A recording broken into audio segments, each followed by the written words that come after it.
You ask Tiger to solve. This deals with linear equations with one unknown. The final result is a equals 23. Let's solve it step by step. Group all a terms on the left side of the equation. Subtract 4a from both sides. Simplify the arithmetic. Group like terms.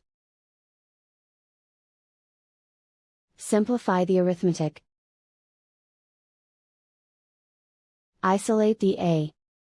Divide both sides by -2. Cancel out the negatives.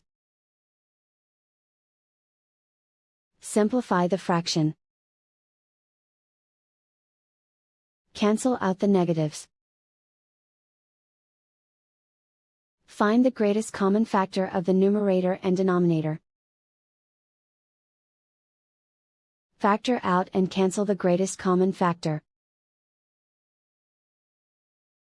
And so the final result is a equals 23.